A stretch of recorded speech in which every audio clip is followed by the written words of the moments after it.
Hello and welcome to Eureka Wines. I'm Stephen Ray. I'm Hugh Gelling.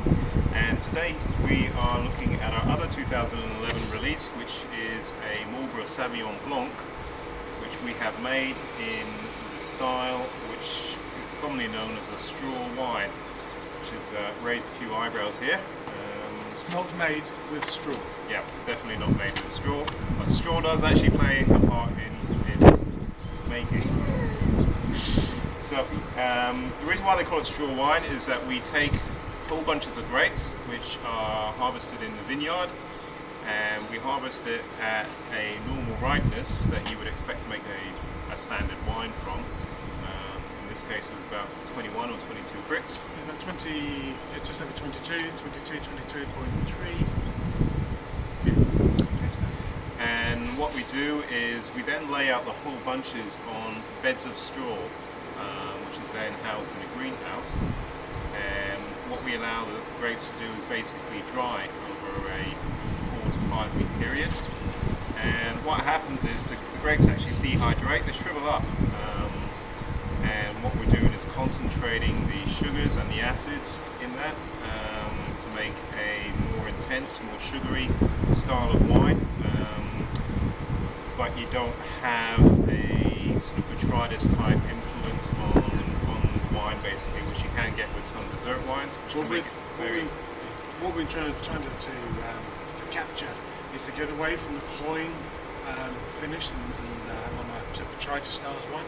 So what we've got with the straw one, we're trying to capture the essence of Marlborough with the aromatics, which Marlborough's Sauvignon Blanc is famous for, but also to capture the acidity as well. So the finish has got it's sweet, but it's got a fresh finish to it. So it's not cloying, it's got a lovely sort of, really nice balance actually. So you can use this almost as an aperitif as well. You don't have to have it with a dessert. Work remarkably well with cheese. Or you could drink it on its own after a particularly nice meal. Or it could be your nice meal.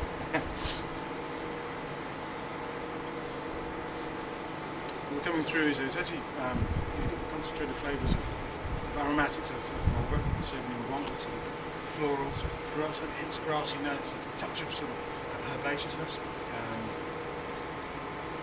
But you don't also get that capsicum character which can typically come through with a Marlborough Sauvignon Blanc.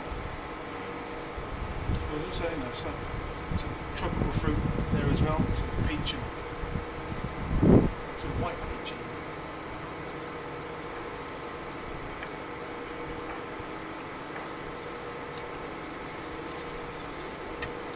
That's beautiful. So you don't, like he was saying, you don't get that cloying sort of marmalade type effect that you can do with some dessert style wines. In fact, it's quite light and refreshing. You get a long length with a hint of sweetness right at the end. I mean, it's not a heavy wine. The alcohol's probably only around about 11%. The residual sweetness on this is probably around about 130.